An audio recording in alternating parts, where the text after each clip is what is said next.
So hello guys, welcome back to my channel. So I'm back with another series. As you know, आप सबके exams आ रहे हैं. So at the end what matters is CGPA. So you need to study, right? And आपको जो भी मतलब किसी भी एग्ज़ाम के अगर आपको नोट चाहिए या फिर वीडियोस चाहिए, so just let me know in the comment section. I will provide. So फिलहाल के लिए भी हम स्टार्ट करते हैं ई कॉमर्स पे, बिकॉज किसी की रिक्वेस्ट आई थी कि मैं ई कॉमर्स पे वीडियो बनाऊँ, लाइक सीरीज स्टार्ट करूँ. एंड अगर इस वीडियो पे मुझे अच्छा रिस्पॉन्स मिलेगा so I will continue this series. So हम इसमें मतलब ना क्वेश्चंस को डिस्कस करेंगे जो भी आपके एग्जाम्स में आ सकते हैं. ठीक है, सो स्टार्ट करते हैं स्कोप ऑफ ई कॉमर्स से. पहले देख लेते हैं ई कॉमर्स होता क्या है. देखो, जो ई कॉमर्स होता है उसका मतलब होता है हमारा इलेक्ट्रॉनिक कॉमर्स. एंड इसमें जैसे कि हम दुकान आपने तो देखी होगी, इसमें हम गुड्स को बाय करते हैं और सेल करते हैं. तो ई कॉमर्स में यही चीज़ जब हम ऑनलाइन करते हैं तो उसको हम ई कॉमर्स बोल देते हैं. ठीक है, एंड इसका स्कोप की बात करें तो वो काफ़ी ज़्यादा होता है एंड कंटिन्यूसली एक्सपैंड करता है due to the technological advancement and internet की वजह से, because internet is available to everyone, right. So इसके साथ ही इसकी जो ग्लोबल मार्केट रीच है वो काफ़ी ज़्यादा होती आती है, क्योंकि जो हमारे जोग्राफिकल बैरियर्स हैं, ठीक है, हमारी जो दुकान है वो हमारी ऑनलाइन एग्जिस्ट करती है, तो जो जोग्राफिकल बैरियर्स हैं वो एक्सक्लूड हो जाते हैं. ठीक है, एंड आप वर्ल्ड वाइड अपने जो प्रोडक्ट्स हैं उनको बेच सकते हैं.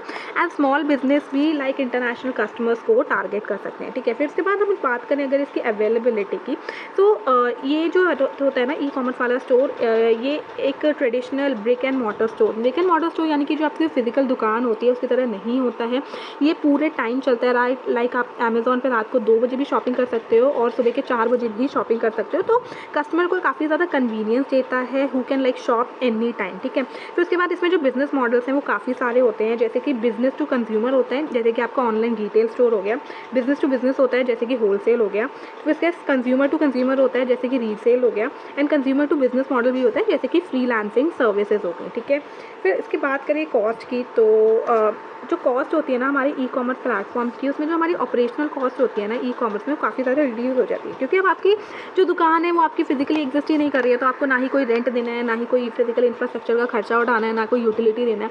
तो इसका जो ऑपरेशनल कॉस्ट होती है वो काफ़ी ज़्यादा कम होती है as compare to the traditional setup. फिर बात करते हैं personalisation and the customer insights की, तो जो बिजनेसेस है ना वो कस्टमर का बिहेवियर ट्रैक कर सकते हैं. फॉर एग्जांपल, आप अमेजोन पे शूज़ सर्च करोगे तो आपको शूज़ ही शूज़ दिखाएगा. तो जो प्रोबेबिलिटी होती है कि जो कस्टमर है वो सामान खरीदेगा वो काफ़ी ज़्यादा बढ़ जाती है. ठीक है, फिर उसके बाद आता है growth of the digital payments. Like अगर आप बात करें तो ई कॉमर्स में आप ऑनलाइन पेमेंट भी करते हैं, जैसे कि UPI हो गया, डिजिटल वॉलेट्स हो गया, जो काफ़ी ज़्यादा फास्ट होते हैं और सिक्योर होते हैं, जिससे कि आपकी जो ई कॉमर्स की ग्रोथ है वो काफ़ी ज़्यादा हो जाती है. फिर बात करें सप्लाई चेन एंड लॉजिस्टिक्स की, तो इसमें काफ़ी ज़्यादा एडवांस लॉजिस्टिक्स होता है, वेयर हाउस मैनेजमेंट होती है और एक रियल टाइम ट्रैकिंग सिस्टम होता है. फॉर एग्जाम्पल, अमेजोन पे कुछ भी सामान ऑर्डर करते हो तो उसमें होता है ना ट्रैकिंग सिस्टम कि आपका प्रोडक्ट अभी कहाँ पहुँचा, तो ये एक ट्रैक रहता है कि आपके प्रोडक्ट का. देन आता है मोबाइल ई कॉमर्स, यानी कि आप जो होता है शॉपिंग आप कहीं से भी कर सकते हो, राइट.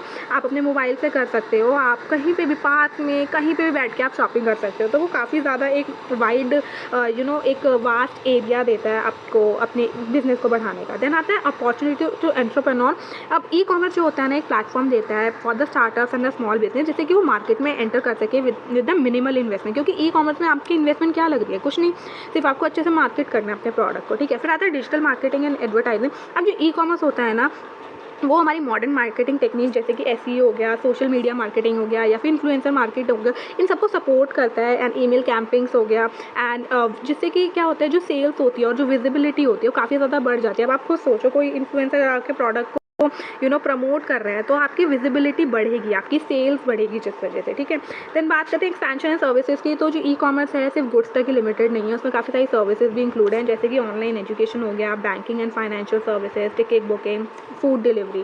फिर बात करें अगर integration with the emerging technology. अब जो ई कॉमर्स है, जैसे कि जो हमारा अमेजोन हो गया या कोई भी आप प्लेटफॉर्म ले लो, तो उसमें आर्टिफिशियल इंटेलिजेंस होता है, इन्वॉल्व होता है. अब आप बोलोगे ये कैसे.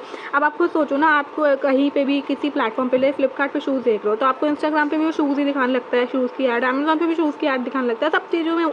तो इसके पीछे क्या काम कर रहा है, एक मशीन लर्निंग मॉडल काम कर रहा है, एक आर्टिफिशियल इंटेलिजेंस काम कर रहा है. ठीक है, तो अगर मैं कंक्लूजन की बात करूँ तो देखो, जो स्कोप ऑफ ई कॉमर्स है ना वो काफ़ी ज़्यादा वास्ट है एंड कंटिन्यूसली ग्रोइंग है, एंड वो काफ़ी बिजनेसेस को ट्रांसफॉर्म कर चुका है, एंड कंज्यूमर्स के शॉपिंग के तरीके को ट्रांसफॉर्म कर चुका है इन द वे कि जो हमारा ई कॉमर्स प्लेटफॉर्म है वो काफ़ी ज़्यादा कन्वीनियंस देता है, ग्लोबल रीच देता है, कॉस्ट एफिशिएंसी देता है, एंड काफ़ी ज़्यादा एडवांसमेंट आ गई है. ठीक है, सो